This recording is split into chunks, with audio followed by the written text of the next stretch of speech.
Hey, konnichiwa, minasan. It's Gray from Wakizashi's Teahouse over in Japan. How are you doing? You good? Are you Genki? I hope so. Okay, today I have a review of Ultimate Spider-Man issue 13. It's written by Jonathan Hickman. It has art by Marco Checchetto, colours by Matt Wilson. Now we have the main cover here by Checchetto, and this is the incentive cover. It's a 1 in 25 Greg Land variant. I do like this image, but it's a shame it's probably going to be hard to get. Great colours and great perspective on that. Okay, this is $4.99, 32 pages. We've got the start of the new storyline. Kraven's most dangerous game, it says here. The Sinister Six are all hunting Spider-Man and the Green Goblin for their ringleader, Kingpin. So Kingpin appears to be behind it all. And this time, Kraven has the upper hand in this love letter to Kraven's last hunt.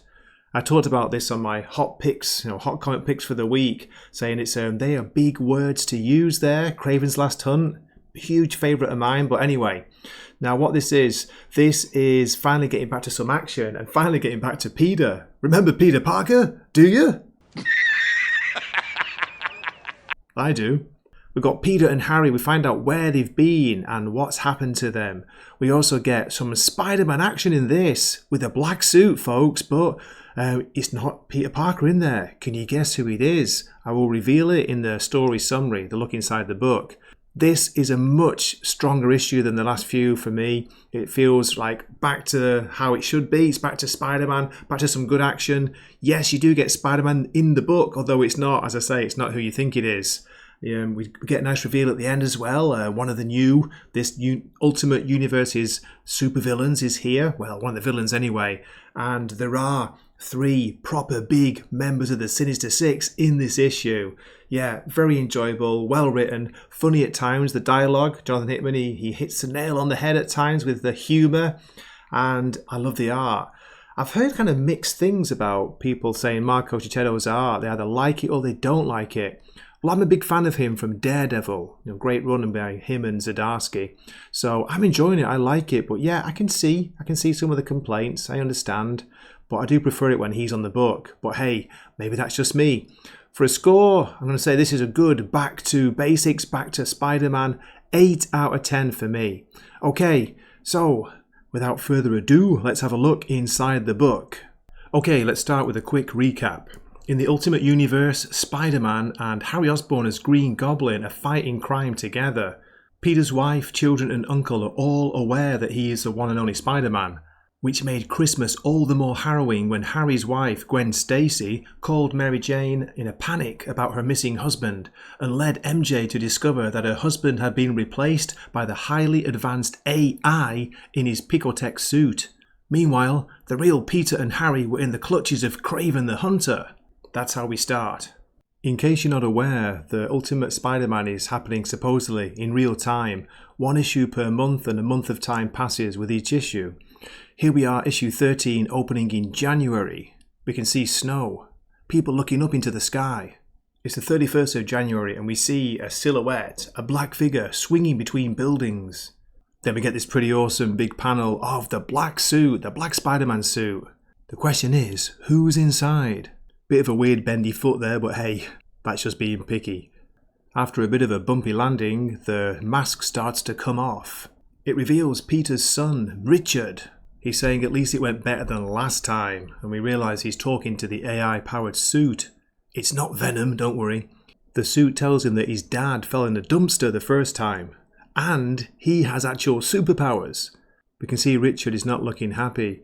He's saying, "It really freaks me out when you do that, when you look like him." The suit makes the AI Peter Parker's eyes turn all black and asks, "Is that any better?" Of course it looks worse, doesn't it? Oh my god, pretty terrifying. Do you ever see that, or you find that in horror movies, the all black, eyes, all black pupils, and when the whites of the eyes are all black, it's pretty scary. So the suit decides to change to a half-masked and half-showing-the-face version, or maybe it's putting the suit back on, it's not clear. Then we get a bit of a weird comment about Richard is worried. Hey, there's nothing going on between you and my mum, is there? No! All that time, this AI version of Peter Parker's been, living with them. Actually, it's not even clear how long it's been. I've lost track of the time. The suit tells him not to worry. Peter gave him 3 very clear rules. 1, no touching Mary Jane. 2, protect the family, no matter what. And 3, no touching Mary Jane. Okay, let's skip ahead a little bit and show a bit of a full page here. We are in the kingdom of the Mole Man, below Staten Island. The Mole Man's talking to this version of Kraven. He's asking, how long have you had Peter and Harry? And then he doesn't name a name, but he says, he will like it less than anyone. Kraven says he's had them long enough to break them down, drug them, learn their strengths and their weaknesses. He's setting up what's going to be his greatest hunt. Kraven continues here saying that he wants this hunt to be pure. There must be real risks. The prey must be free. And the environment is not to anyone's advantage. Mole Man reminds him that this is a savage land they are in.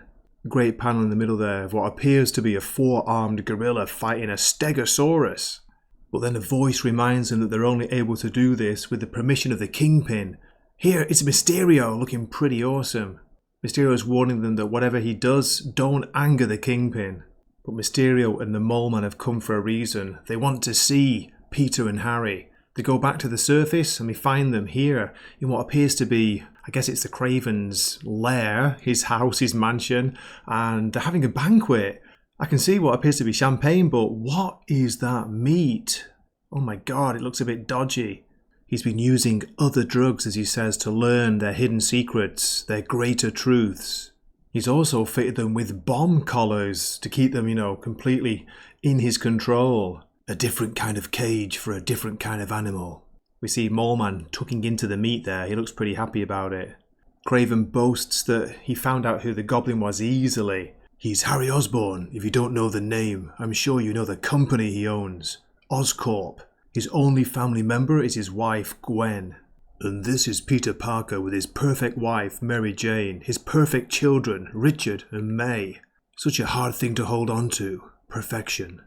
Kraven says he wants the hunt to reveal the prey as they truly are. And then we get a bit of a reaction, finally, from Harry at least. He's really angry. You abducted us, drugged us and tortured us. We're never going to play a stupid game. Oh, but you will. You will run and I will hunt. Because if you die, so does your family. But if you can kill me, then you and your loved ones are safe. What do you think, folks? I don't think we can trust the Kraven at all, but that's what he's telling them. He's got to give them the chance of a chance, the hope of a chance. The Mole Man asks if Kraven's going to hunt them alone. I will. Then he asks Peter if he has anything to say. Ah, I see you, hero. I see what you are. So, why wait? Kraven hits a button under the table and they drop. They drop down into the savage land. Luckily for them, there are parachutes attached to their chairs.